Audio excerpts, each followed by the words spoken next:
Welcome to Django for everyone. ये हमारा 8th lecture है। इसके अंदर हम एक एप्लीकेशन क्रिएट करेंगे। पहले मैं जिस हम प्रोजेक्ट पे काम कर रहे हैं वो प्रोजेक्ट ओपन कर लेते हैं, उसके बाद मैं आपको थोड़ा सा एक्सप्लेन कर देता हूँ कि एप्लीकेशन क्या होती है। अगर हम Django फॉर एवरीवन में जाएं, ईगलसॉफ्ट ये हमारा प्रोजेक्ट है, तो इसको हम ओपन करेंगे। आपने इसका ख़ास ख्याल रखना है कि ये जो आप प्रोजेक्ट अपना ओपन करें उसकी जो डायरेक्टरी हो, रूट डायरेक्टरी, अगर मैं इसको क्लोज़ कर दूं तो ये हमारा प्रोजेक्ट है, ये हमारे टेम्पलेट्स हैं और ये डेटाबेस पड़ा, ये manage.py। जो रूट डायरेक्टरी है वो manage.py पर हो। ये कैसे पता चलेगा? अगर आप ls करें तो आपको manage.py मिल जानी चाहिए, तो मिल गई। मैं क्लियर कर देता हूँ टर्मिनल। अब जाके हमें एक एप्लीकेशन क्रिएट करनी है, क्योंकि हमारे जो Django है ये जो वर्क करता है वो भी एप्लीकेशन बेस पे करता है कि हमारे पास एक प्रोजेक्ट होता है, उसके अंदर हमारे पास सब एप्लीकेशंस होती हैं। पिछली लेक्चर्स के अंदर मैंने एग्जांपल दी थी, जिस तरह के फेसबुक है, फेसबुक एक प्रोजेक्ट है, उसके अंदर एप्लीकेशन जो होगी उसकी न्यूज़ फीड होगी, ग्रुप एक वो एप्लीकेशन होगी, पेजेस एक एप्लीकेशंस होगी। तो इस तरह से उसके जो फीचर्स हैं वो एप्लीकेशंस के अंदर डिवाइड कर दिए गए। तो Django के अंदर भी एप्लीकेशन बेस काम होता है और ये आप स्टार्टिंग से करेंगे। आप प्रोजेक्ट क्रिएट करने के बाद आपका नेक्स्ट स्टेप जो होगा वो एप्लीकेशन क्रिएट करना होगा। इससे पहले मैंने लेक्चर आपको जस्ट ओवरव्यू देने के लिए किए हैं कि ये वर्किंग किस तरह से इसकी हो रही होती है, ठीक है। अगर मैं यहाँ पे गूगल कर लेता हूँ, आप भी कर लीजिएगा, create app in Django। Okay, so अगर मेरा नेट अच्छा है तो ये आपको जो पहले रिज़ल्ट के अंदर मिली है, ये Django की ऑफिशियल है डॉक्यूमेंटेशन से। तो यहाँ पे आपको इसके जो एप्लीकेशन क्रिएट करने से रिलेटेड सारे के सारे गुर मिल जाएंगे और इसको आपने लाजमी रीड करना है तब तक जब तक ये ओपन होता है। मैं एप्लीकेशन एक क्रिएट कर लेता हूँ। तो इसको एप्लीकेशन क्रिएट करने की जो कमांड है वो है python manage.py क्रिएट ऐप और उसके बाद ऐप का नेम। तो मैं एक होम एप्लीकेशन का नेम देता हूँ, ठीक है। तो देखते हैं कि क्या होता है। चलें जी, वो कहता है अननोन क्रिएट ऐप। अच्छा, क्रिएट ऐप ये कमांड नहीं है, मतलब बाकी तो ठीक है। ये जो मैंने क्रिएट ऐप का कहा है ये बिल्कुल गलत है। तो क्रिएट ऐप गलत है, तो मैं स्टार्ट ऐप करता हूँ, क्योंकि अभी मैं डॉक्यूमेंटेशन रीड करके नहीं आया, सो इस वजह से मैं सारे का सारा ख़त्म करके जस्ट यहाँ पे करता हूँ स्टार्ट ऐप।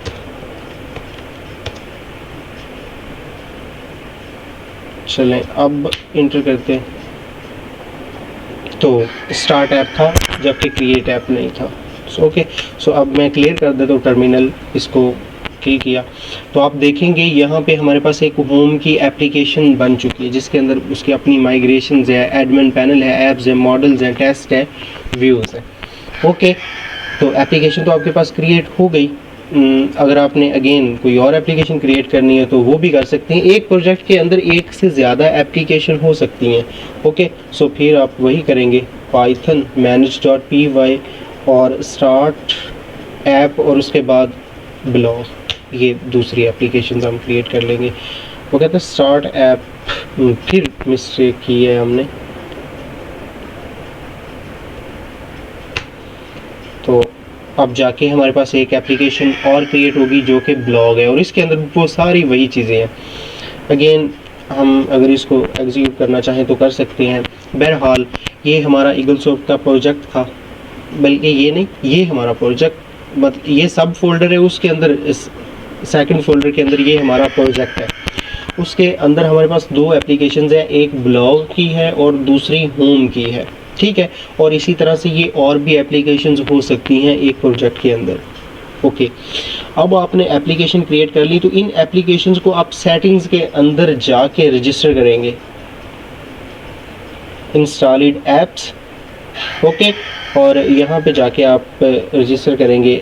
एक हमने होम की क्रिएट की है एग्जैक्ट स्पेलिंग के साथ, कोई मिस्टेक नहीं करनी, कॉमे से सेपरेट करके। नेक्स्ट वाली जो है वो ब्लॉग है, तो इसको भी हमने रजिस्टर कर लिया। ये दोनों एप्लीकेशंस को जितनी भी आपने क्रिएट की हैं, हमारे केस के अंदर दो थी तो हमने दो को रजिस्टर कर लिया। अब देखें कि यहाँ पे हमने व्यूज़ बनाया था, तो इसका कोई अभी हमें कॉन्सेप्ट नहीं मिलता। इसको मैं यहाँ से कर रहा हूँ डिलीट। ओके, ये हमने क्रिएट किया था। ओके, अब अगर हम URLs पे जाएं तो URLs हमने यहाँ पे इनको कंट्रोल किया था, तो इनको भी मैं अभी ख़त्म कर रहा हूँ। ओके, तो अब हम देखेंगे कि अगर यहाँ पे यूआरएल्स के अंदर हम इसको कंट्रोल करेंगे। कंट्रोल इस तरह से करेंगे कि अगर कोई एडमिन पे जाता है तो उसको एडमिन वाली एप्लीकेशंस पे भेज दो।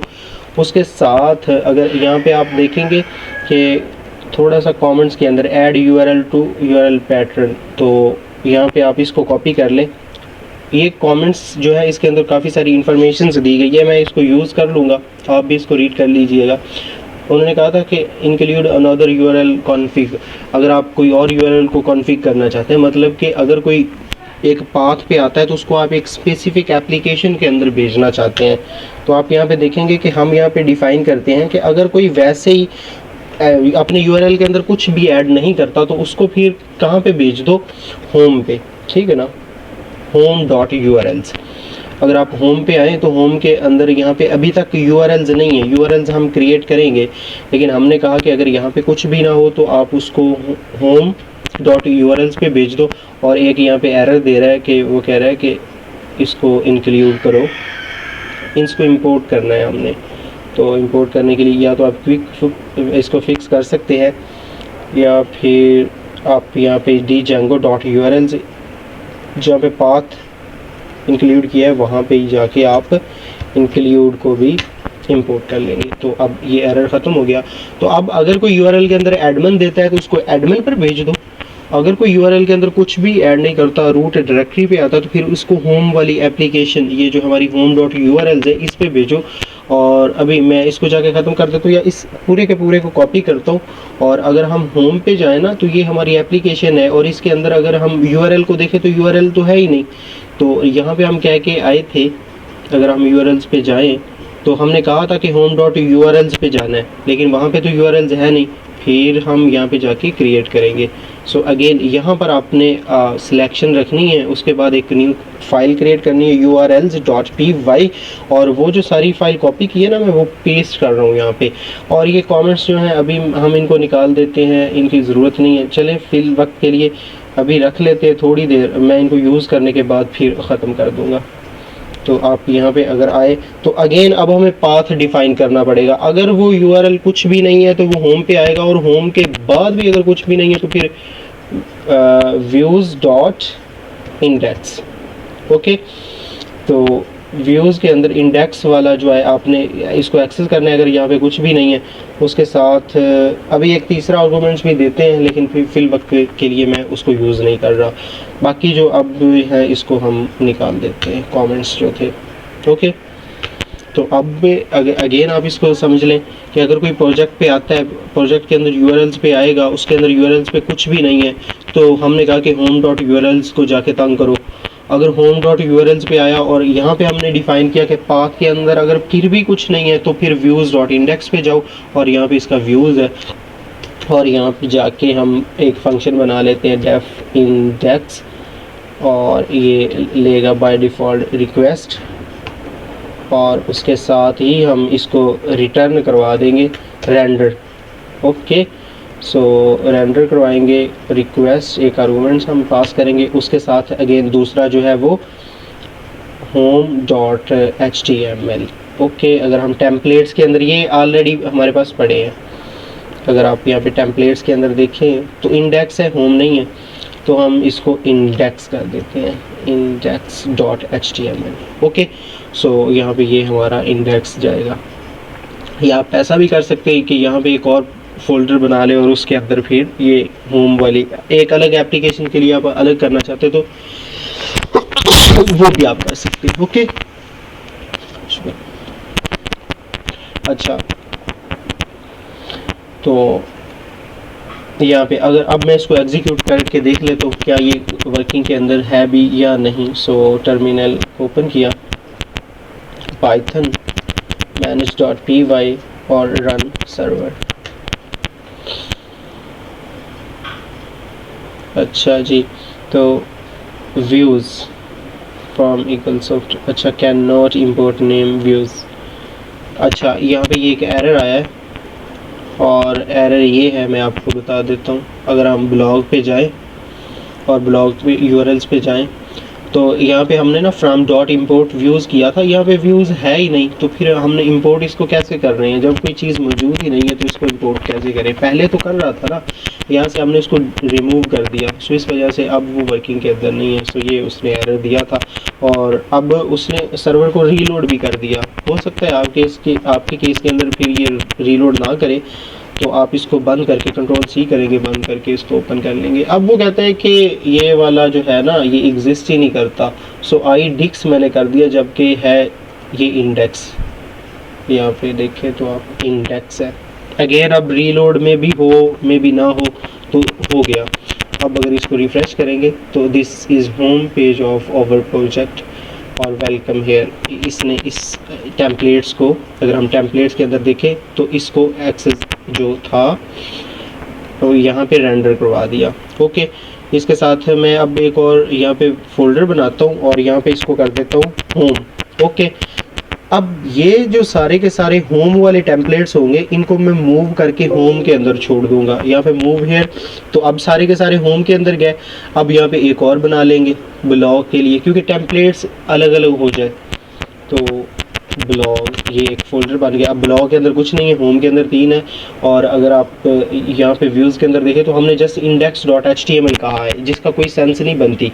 हमने इस रूट डायरेक्टरी को अब मतलब दावत दी है कि यहाँ पे index.html, लेकिन यहाँ पे index.html है नहीं। अगर इसको रिफ़्रेश करेंगे तो उसने कहना है कि टेम्पलेट्स एग्जिस्ट ही नहीं करते। तो इसके साथ फिर अब हमें स्ट्रिंग देनी पड़ेगी कि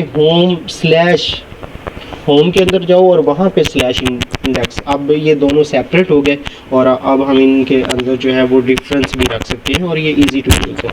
तो अगेन इसको अगर मैं रिफ़्रेश करूँ तो ये हमारी जो है एप्लीकेशंस होगी। अब 2 हमारी एप्लीकेशंस होगी। अगर होम पर किसी को भेजना है तो हम होम पर भेजेंगे, उसके टेम्पलेट्स अलग हैं। ब्लॉग पर भेजना है तो ब्लॉग पर भेजेंगे। अभी ब्लॉग पर भेजने वाला मैंने काम किया नहीं है, जस्ट होम वाला किया। तो आप इसको यहाँ तक क्लियर करें। और ये जो हमारी जेंगो, ये स्टार्टिंग से ही हमने कर लेना है। पहले जो हम समझ रहे थे URLs किस तरह से व्यूज़, जस्ट वो अंडरस्टैंडिंग के लिए था।